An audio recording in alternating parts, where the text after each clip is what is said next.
Hello friends, welcome back to my YouTube channel. और आज हम लोग बात करेंगे लेटर वैदिक सिविलाइजेशन के बारे में।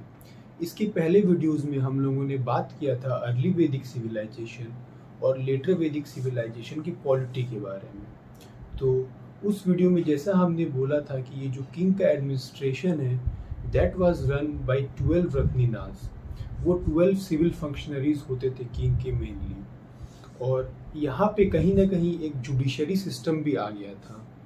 उसके बाद आज हम लोग बात करेंगे सोसाइटी, इकोनॉमी, रिलीजन और वैदिक लिटरेचर के बारे में। तो सोसाइटी जैसा कि अर्ली वैदिक पीरियड में था वैसा ही लेटर वैदिक सिविलाइजेशन में भी था। वो बेसिकली ब्राह्मण, क्षत्रिय, वैश्य और शूद्र में डिवाइडेड था। बेसिकली 4 कैटेगरीज के सोसाइटी होते थे। अभी हम लोग बात करें तो लेटर वैदिक एज में कहीं ना कहीं आश्रम सिस्टम बना दिया गया था। अब ये आश्रम सिस्टम में बेसिकली क्या होता था? आश्रम सिस्टम में बेसिकली जो भी पीपल है वो जाते थे टू गेन 4 पुरुषार्थ। 4 पुरुषार्थ क्या होते थे? वो होते थे धर्म, कर्म, मोक्ष और अर्थ।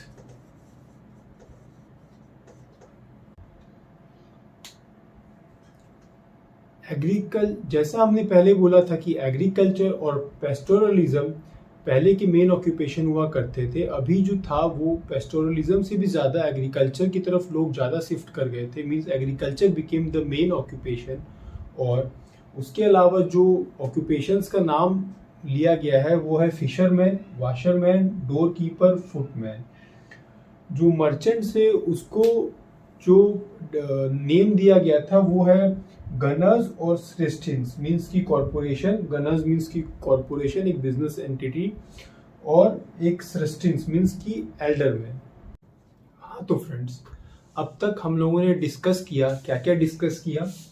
पॉलिटी, सोसाइटी और इकोनॉमी ऑफ लेटर वैदिक एक सिविलाइजेशन। तो इसमें क्या डिस्कस हुआ? पॉलिटी में क्या था? तो पॉलिटी में क्या डिफरेंट था फ्रॉम द अर्ली वैदिक एज? पॉलिटी में ये डिफरेंट था कि जो किंग का सिविल फंक्शनरी था वो इट वाज गवर्न बाय रत्नीनास। जो सोसाइटी था उसमें आश्रम सिस्टम आया जिसमें लोग पुरुषार्थ सीखने जाते थे, धर्म, कर्म, अर्थ, मोक्ष। और जो इकोनॉमी था उसमें राइस के अलावा वीट, बार्ली, बीन्स भी लोग कल्टीवेट करने लगे। और यहाँ पे कहीं ना कहीं ग्रुप ऑफ मर्चेंट्स बन गया था और उसे एक टर्म दे दिया गया था ग्रुप ऑफ मर्चेंट्स को। और इकोनॉमी में जैसा हमने बताया कि इस लेटर वैदिक एज में कहीं ना कहीं आयरन, सिल्वर और टिन का भी वर्णन है। मतलब जैसा हमने अपने पहले वीडियोस में बोला था कि जो सुदास है उन्होंने कैसे एक बहुत ही बड़ी सेना से विजय पाया था only because of weapons of iron, क्योंकि उस समय तक आयरन का डिस्कवरी, आयरन का खोज नहीं हुआ था। लेकिन इस पीरियड में people were popular with iron and silver also along with bronze. तो अब हम बात करेंगे रिलीजन की। रिलीजन में प्रजापति, जिसे हम बोलते हैं लॉर्ड ऑफ क्रिएशन, वो बन गए supreme God. Lord of creation मतलब हम लोग सब जानते हैं ब्रह्म, लेकिन हिंदू टेक्स्ट में कहीं कहीं इसे विश्वकर्मा या इंद्र को भी कहीं कहीं ये बोला गया है, लॉर्ड ऑफ क्रिएशन। तो Prajapati became the supreme god, जो कि अर्ली वैदिक पीरियड में हमने देखा था कि अदिति, उषा या सोम जो थे वो ज्यादा पॉपुलर थे। विष्णु जो है उसे preserver and protector of the people बोला गया, लॉर्ड विष्णु को। पूषण जो है वो लॉर्ड ऑफ कैटल्स बन गए। तो बेसिकली जो पूषण है ये शूद्र, लॉर्ड ऑफ शूद्र थे, ये लॉर्ड ऑफ शूद्र, क्योंकि इनका काम था ये बेसिकली लॉर्ड ऑफ कैटल्स ही थे। अभी हम बात करेंगे वैदिक लिटरेचर के बारे में। तो Vedic literature, Vedas is derived from the term vid. Vid means knowledge.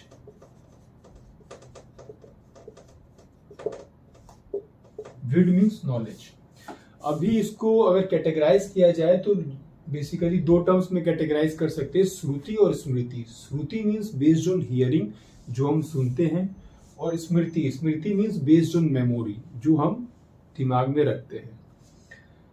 और अगर हम वैदिक लिटरेचर के बारे में बात करें तो जो वेरियस लिटरेचर्स थे वेदास में, अलग अलग टाइप के, वो थे ऋग्वेदा, सामवेदा, यजुर्वेदा, अथर्ववेदा, ब्रह्मनाद, आरण्यकास, उपनिषद। उपनिषद इसीलिए भी इम्पोर्टेंट है क्योंकि इसमें वैदिक लेटर वैदिक एज के बारे में बताया गया है, और इसे वेदांता भी बोलते हैं। वेदांगास, उसके बाद उपनिषद के बाद वेदांगास, उपवेदास, सददर्शनास, पुराण, सूत्र, एपिक। एपिक में तो आप सबको पता है रामायण और महाभारत का जिक्र है। स्मृतिस, तो ये वेरियस लिटरेचर्स थे मतलब लेटर वैदिक एज के। तो ये लिटरेचर्स के बारे में आप पढ़ लीजिएगा, इसमें उतना डिटेल में नहीं जाते अभी। तो आज की वीडियो के लिए बस इतना ही। तो नेक्स्ट वीडियो में हम स्टार्ट करेंगे प्री मॉडर्न एज के बारे में। तो इस चैनल को लाइक और सब्सक्राइब जरूर कर दीजिएगा ताकि आगे भी हम कनेक्टेड रहें। Thank you.